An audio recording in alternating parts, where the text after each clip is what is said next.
Hey everybody, welcome to another episode of the Dirty Dell Dats, baby. I'm so glad you guys are here today to watch today's episode, and I can't wait to talk football with you guys too. So, and as always, don't forget to like and subscribe. If you haven't checked out my Facebook page, click over here, or if you haven't checked out my Instagram page, click over here, or simply enough, just scroll down the description below. You can find both of them there. So, with that being said, let's get into today's episode content. So today we're going to be looking at a quick overview of the undrafted free agents. I took some time to look at each one of them to the best of my abilities, of course. Some of these guys don't have tape, which kind of sucks. I mean, they might have like a 30-second tape from a bowl game or something, but that's really not much. So you're really taking a wild guess on some of these fellas.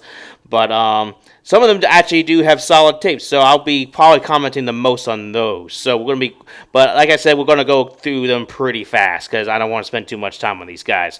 But second of all, we're also going to be predicting if some of these guys might actually make the team, because like I mentioned before, undrafted free agents, they're hit or miss. So, but we'll get into that momentarily. And then last but not least, we're going to be discussing today's topic of main topic of the day is the running back room and what that might look like entering the 2025 regular season. So, with that being said, that leads us to today's Dat Datter's question. Who do you think will be the running back 2 to Alvin Kamara in the 2025 regular season? Comment below your answers and share your opinions, thoughts, and whatever else comes to your mind. So, so with that being said, I wanted to quickly bring this up because I just can't believe I missed this. I mean, come on, Chris, get with the program. So apparently the Saints had picked up a defensive line or defensive end, that is edge tackle. You know what I'm talking about. So his name is Chris Rumph II. Can you imagine having a last name like that, Rumph? He's got an elite goated name in Chris, and then he got Rumph. It sounds like a dog who just ran into a door or something. But yeah, Chris Rumph II. He originally went to college at Duke. He's been in the league for now officially 4 years, but he skipped all last season apparently because he had some kind of foot injury that completely sidelined him the entire season last year, which that absolutely sucks. Makes me wonder if he had like some kind of Achilles tendon, or maybe maybe he got plantar fasciitis. Who knows? But I probably not that, because he doesn't look that big, So, but going over his stats real quick, he had in total tackles in all 3 years he's played so far, 3 full seasons, may I add. He had 39 total tackles. He's had 19 solo tackles, 20 assist tackles, 3 sacks, and 1 fumble recovery. Not much. And based on a little quick research that I did on this fella, doesn't look like he was much of an impact for the Chargers during those 3 full seasons that he played. And in 2023, it looks like he didn't even play a full season at all. So, it kind of tells me he may or may not make this team, or maybe he's just there for like depth support. I don't know, because the Saints brought in Brandon Staley, who used to be the Chargers head coach at the time, and he runs a 3-4 style defense. So it makes me wonder if he's there for like a depth piece, or maybe he's there for a veteran presence.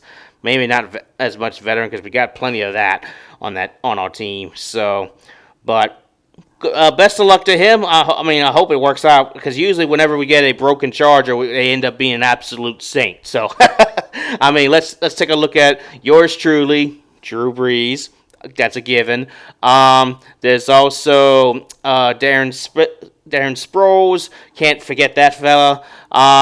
And I guess if you want to jump to the Jets side of things, we currently have Demario Davis, Jonathan Vilma. I'm not saying it's coincidental that this keeps happening to us, but usually when we get a broken down player, they end up being a really good player for us, only from the Chargers or the Jets. So we'll see what happens here. It may just be absolutely nothing, but like I said, I wanted to cover that real quickly because I didn't realize I completely missed that. So, my bad, folks. So, and real quick, just a shout out to everybody who checked out my last video on the Spencer Rattler versus Tyler Shuck battle video. I absolutely appreciate the support. That was currently my most viewed video. So that just tells me you guys are really enjoying my content. I just can't thank y'all enough. So I hope to continue this consistency and mainly just consistency and just producing good content to the best of my ability. So, but yeah, with that being said, let's get into today's contact. Wow, Chris. Let's get into today's content. So, with that being said, today's first player from the undrafted free agents as of now, because they could change, and the Saints kind of like rotate these players all the time. They're like usually never settled in all the time. So, but this is what we currently got that was posted by the Saints Twitter account. So the first player on this list is Jacene Davis. And a few quick notes. The pros with this fella is he's got a good power to him. He puts up solid pressure. Really good open field tackling, which is a big plus for me. The couple cons I noticed also was he needs to shed his tackles a little bit faster. He's slightly smaller in size compared to most edges, and probably could use a little work on his footwork, which is kind of like the same thing from the first con. So, but this guy, like his stats kind of speak for himself. So, like now, just a heads up, I couldn't find most of these guys' stats, so, and you would think ESPN would have everything, but apparently they don't.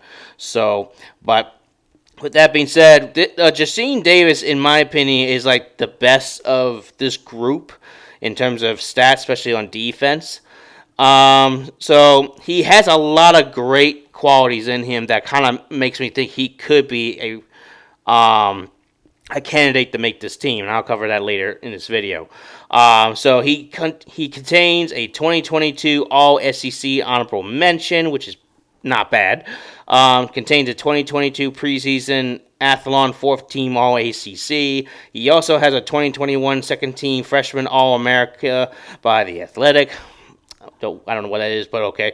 And then he has an ACC co-rookie of the week at some point during 2021.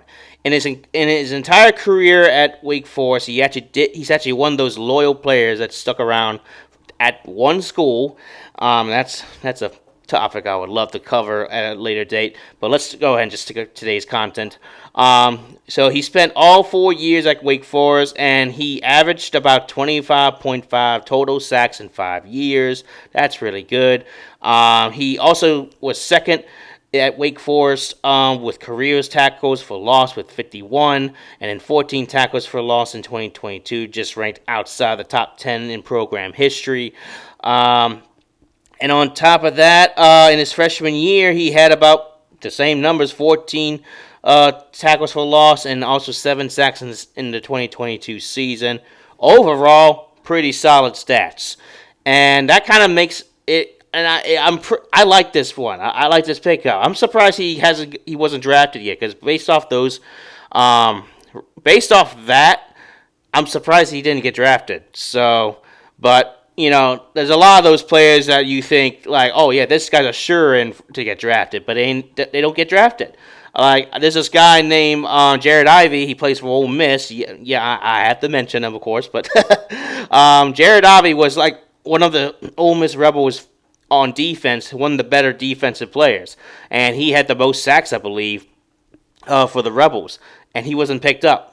Or he wasn't drafted. I think he got picked up by the Cardinals. I'll have to double-check that, but still, I hope he makes the team. I know he's a really good player. Hopefully for the best. Same thing with Jacene Davis here. I hope he makes the team because I'm impressed with his stats here. So, but with that being said, let's go ahead and move on to the next guy. The next guy is Elliot Davison. Now, this is one of those players I could not find a whole lot of tape on. So I'm sorry if I don't have a proper analysis for this fella, and I really wish I could, but based off the coverage that I was able to find, it seems like he's a good solid ball hawker. I like that. He led UTSA in the most interceptions, which is pretty good. But he looks like someone that could get beat easily, and he's also kind of really scrawny for someone who plays safety. And now, of course, that he could probably change over time with the Saints if he makes the team, of course. But another thing I did notice that he was actually a pretty solid tackler. And so that's unfortunately all I got with him, and I only hope for the best for this guy. I can't speak a whole lot about him, but if he's a ball hawker, that's somebody we could definitely use, and we all know we could use some better tacklers on this team. Trust me on that. So, but the next thing is this is one of those underrated linebackers that I just can't believe we actually picked up and was not drafted, is Tyreen Powell, and he played for Rutgers for pretty much his entire career. The things I noticed about him was he's got some okay pressure. He's got some good hands for tackling. He was after the legs, just tripling them up left and right. I was impressed with his tape, and he's got some excellent ball navigation and tackling skills. I already mentioned tackling, but the navigation, I'll see if I can post his tape in this video. But if you just take a minute to look at how he just his eyes on the ball the entire time, and he just does not lose track of them. How did this guy go undrafted? I don't know. So the things I think he could work on is his speed against the tackles on the O-line. I noticed he was a little slow on that, but I'm sure he could fix that. And then he also needs to work on tackles for loss. He didn't have a whole lot of them based off the tape and based off the stats that he had. So, but overall, solid pickup. I like that. We're going to move on to Amari Thomas, who played defensive tackle at Tennessee. Now, this fella is pretty solid because he was actually one of Tennessee's best defensive players on the team last year. And my friend Brittany, who is on Twitter, shout out to my drunk bestie Brittany, and she lives in Tennessee. And she's my bestie. And but yeah, she's a diehard Tennessee fan. She was ranting and raving about this guy, and I had to look into him just because I didn't know who he was. And the things I got was that he really contains the quarterback well, and he puts a lot of pressure on them. Very impressed with that. And he's an excellent run defense kind of guy. He can stop the run pretty consistently. There was hardly any plays where I saw him just completely whiff on his tackles or anything of the sort. I think the things that he could work on is evading those tackles, really getting after the quarterback. Sure, he can contain the quarterback well, but you got to go after get the sack and everything. And then of course, kind of in the same category, work on that footwork during the pass defense part of it. So, but overall, I like this one. The next one is Dallas Beanham. Now, Dallas Beanham is a tackle on the offensive line.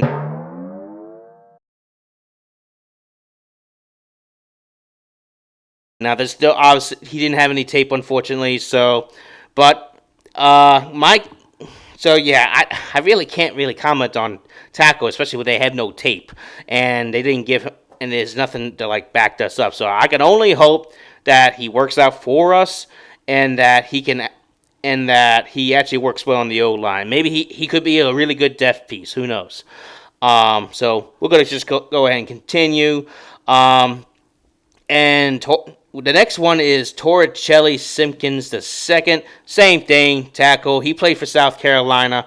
Now, this guy, I was trying my best to track him down on the highlights. He was number 76 on the team, and it looked like he was doing pretty good with South Carolina. I think what he could do better, though, is his pass protection. I don't think he was that great with that because, They were lucky they had a quarterback that was able to run with his legs and spread the ball around while under pressure. So it is that. But if he could just work on that pass protection a little bit better, then that would be great. And also, he needs to stop being beaten by the edge tackles on defense. That's another thing I noticed too. It's all while on pass protection. So, but his run blocking ability, decent. I like it. And on top of that, like, he has a solid pass protection, but like I said, it could use a little more work.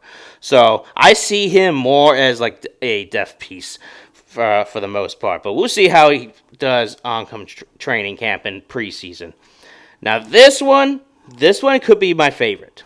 This guy could be the equivalent of Alvin Kamara. Now I don't know if he'll actually make the team, but he could make the team just based off his tape. Now, Marcus Yarns, he's a running back from Delaware University, and the thing, I hardly found any cons in this guy because I love this pickup so much. He has some nice elusiveness. He's got some nice speed. He reminds me so much of Alvin Kamara in his younger years, and I love this one. And and how he resembles Alvin Kamara is like Alvin Kamara is not only just a tough running back, but he's also got the good hands and anything. Like, he's a multi-purpose running back, so to speak. Like, he can run the ball, you can throw the ball to him, and he'll just make people miss. That's what this guy is. He's basically that kind of running back, and I absolutely love this pick. So I think the only comment I guess I could throw at this guy is you got to work on your run navigation a little bit better. It's not horrible. It's not like trash or anything. I think he just could use it because there's moments where I notice like he's almost about to run into a lineman or a wide receiver as they're providing blocks. You just got to like evade that a little bit better. So nothing too much with this one. So moving on to Chris Tyree.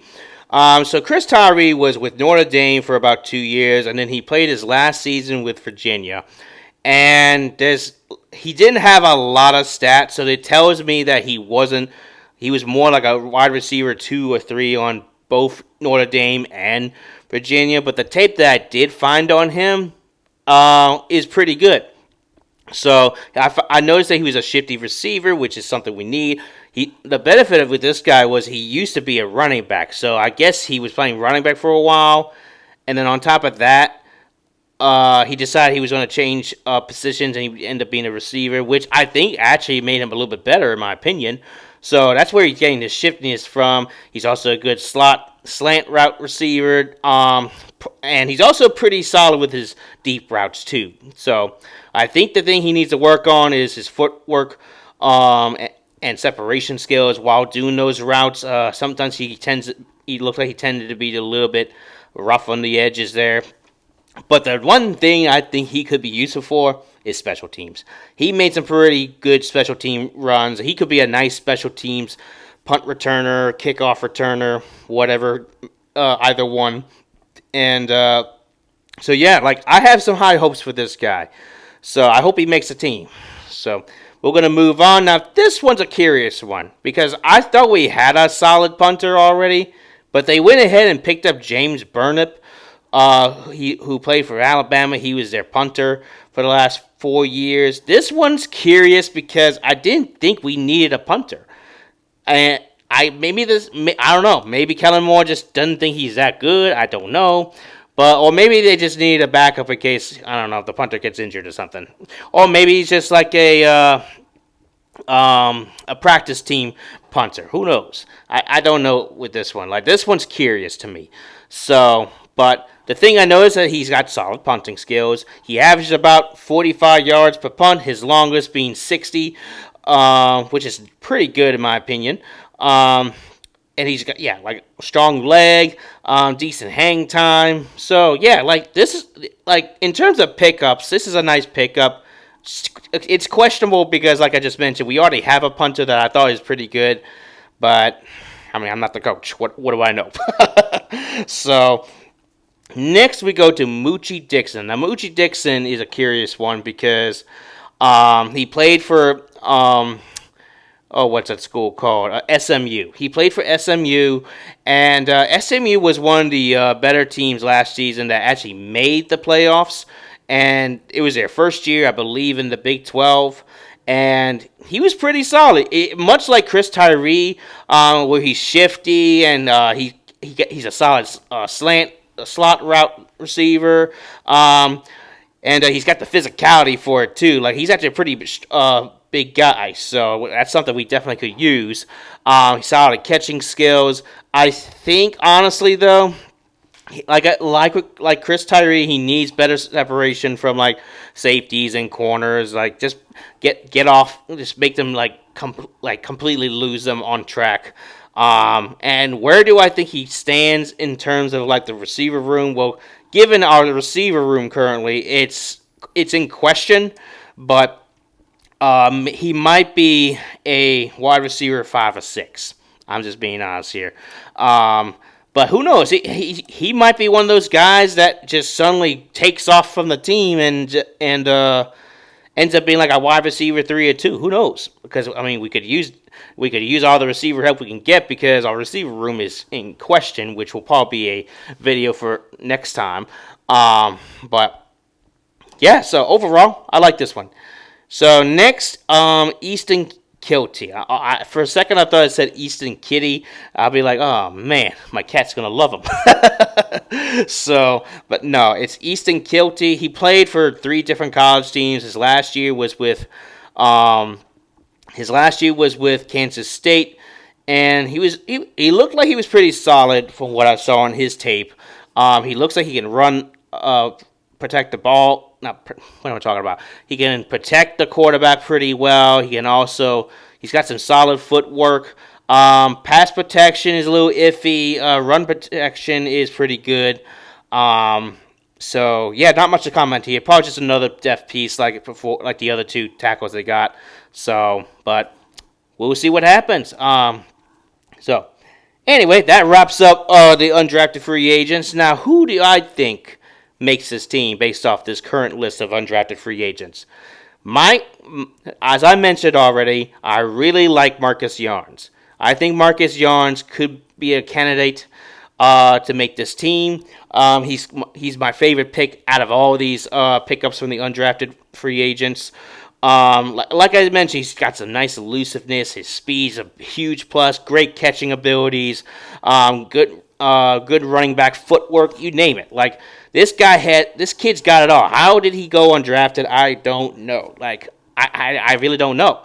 So now, of course, the NFL is a different beast. It may just translate differently. Who knows? Because I'm sure there'll be plenty of guys like this guy who looks like he could be really good, but ends up not being good at all. So that could be the case here. But given our situation here, we need all the running back help we can get. And while I'll touch up more of that in the last point that I posted in the episode content today. So, but he's one of 3 candidates I think that could make this team. The second candidate, as I mentioned from the very first guy, Jacine Davis. Like I said, I think his resume speaks for himself, and he could be someone that could make this team. He could just be a backup, but, if you're a backup, you still make the team. He could be an instant starter, given the Saints' current aging defensive lineup. So, like Cameron Jordan, he's about to retire probably after this season. Demario Davis, likely to retire after this season. Well, maybe. Who knows? He might have another year in him. And while this doesn't really pertain to Jacine Davis, definitely Tyrann Mathieu. He's probably going to be out the door soon. So, like, we got a couple guys that are going to need replacements soon enough. But Jacine Davis has a lot of competition ahead of him. So if he really wants to make this team, he's got to show out. Because we drafted a lot of defensive pieces in this draft, so it really depends on how well he performs. If he doesn't perform well, then either one of 2 things happens. 1, you get cut and you just try again with another team. Or 2, you still get cut, but you end up being on the practice squad. So that's what could happen. And, practice squads, it's there for a reason. Like they're there just to help your starters practice and everything. But you also risk being picked up by another team that could use your skill and your position at the moment. So we'll see what happens. So that's number 2 on my list. Number 3, as I mentioned, Moochie Dixon. He sticks out to me more than Chris Tyree because he's already got a nice resume for himself. Like he's been with multiple college football playoff teams in Texas, and yeah, he did play for Texas briefly, and obviously for SMU. So it's like he's got a pretty good resume all to himself. So I like him more than Chris Tyree because I think Chris Tyree he doesn't exactly. I don't think he's exactly the receiver we're looking for. I think Moochie's the better pick in this scenario. So, but those are the 3 guys that I think will make this team, and I think they will make immediate impacts. Now, Moochie Dixon could, and I know I mentioned he might be a wide receiver 5 or 6, but I could be wrong. He could be that kind of player that could be an instant starter for this team. So our current receiver room is Chris Olave, Rashid Shaheed, Brandon Cooks, who probably is on the verge of just basically ending his career, and plus he's been injury prone the last 2 seasons now, so I can't really trust him reliably. And then we got either Bub Memes or Kevin Austin Jr. I don't know which one comes first. It just depends on what Coach Moore thinks. So, but those last 2 receiver positions could be replaced by Moochie Dixon. Who knows? But again, it just depends on how he performs in preseason, how he performs in training camp altogether, because he could just be another training camp depth piece for all we know. So these things are hard to predict. These undrafted free agents are hard to predict because we just don't know, because they were undrafted for a reason. Now the Saints, in recent memory, have gotten lucky with getting undrafted free agents. So it just depends on how they perform. So, but those are the 3 guys that I like the most, and I really hope they make the team. So we'll probably circle around back when the final roster comes available after all the preseason cuts and everything. But that's like later down the road. We'll worry about that later. So, with that being said, let's go ahead and talk about the Saints running back room. Right now we have Alvin Kamara, obvious starter. We have Clyde Edwards-Helaire. We also have Velus Jones Jr. We also have Jordan Mims. So those. Oh, and Xavier Valade. Yeah. So that's 5 guys, and then you add on to Kevin Neal and obviously Marcus Yarns. So with the obvious exception of Alvin Kamara and probably Clyde Edwards-Helaire, I could be wrong. I've been hearing rumors that he may just be. He may not actually make it through training camp, but we'll see what happens.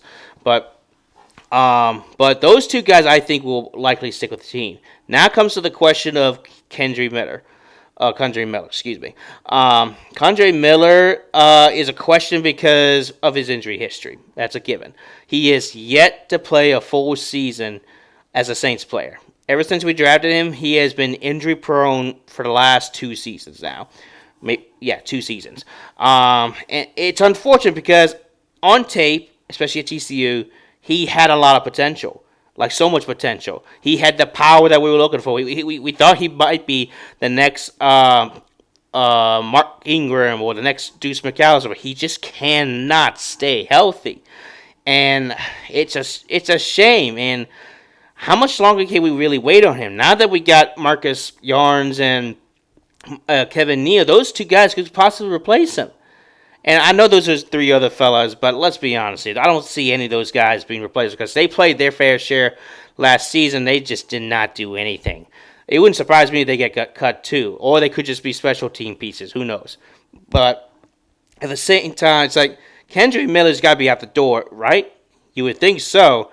I honestly think he is, and this is just my opinion, by the way. Even though he's got a lot of talent at the running back position, the health is the biggest issue here, and we just can't wait anymore with this guy. And 2 years is long enough for me, and I just don't see this working out for him, and it's not working out for us either. Like, we picked him out out of hope and a prayer that he might actually be a really good player. I just don't see him working out. I honestly think Kevin Neal is the guy who's going to replace him. Marcus Yarns is a question because he's an undrafted free agent. It just depends on where they see him on the team, how they view him on the roster, especially on the depth chart for running back. It just depends. Like right now, Kevin Neal looks better than Kendre Miller because Kendre Miller just has been inconsistent with his injuries, and he just can't stay healthy to save his life. And Kevin Neal is right there, ready to take his job. And if he does, then so be it. So here's how I think is going to happen. I think that Kendre Miller will be released this season. And I think also Velus Jones is gone. And I also think that Xavier and Valladay is going to be gone. So that's 3 guys gone. I think Marcus Yarns and Kevin Neal make it. But Kevin Neal is probably going to be the running back 3. Now, of course, he could be a running back 2 depending on what the team thinks about Clyde Edwards-Helaire. So that's a good question for another time. But other than that, that's where I think the Saints stand at the moment. So, yeah. So, anyway, I think that's all for today's content. I hope you guys enjoyed this episode. But I want to quickly make this comment. This is towards most Saints fans. It's actually in regards to Tyler Shuck. There's a lot of Saints fans out there that are still very critical, and there's some actually rooting him to fail. Who does that? Seriously, who in their right mind roots for a player to fail just because he's on your team? Are you that stupid? I'm sorry. Like, not all. I know not everybody here thinks that. I definitely don't think that. Sure, was I upset that we got him? Yeah, but I'm starting to like turn the corner and thinking that he's actually a pretty solid pickup after all, and he might just work out. But as I've been preaching, we have got to give every player that's in the Saints uniform a chance, no matter how much we dislike him or how much we hate him, etc. I will never root for a player to fail while they're on my team. I don't roll that way. I know a lot of y'all don't roll that way. But to those who do, shame on y'all. Like, seriously, shame on y'all. So, that's all I got for today. Sorry for the mini rant. I just had to say what I had to say. And, yeah, so. Alright, that's all I got for today. Thank you all for checking today's episode. If you hadn't seen yesterday's or last week's episode, go click on the channel. You can find it from there. And also, feel free to leave comments below on who do you think will be the Saints running back 2 right behind Alvin Kamara coming up next season. So, thank you all for tuning in. I'll catch you guys later. Alright, gang, do that, baby.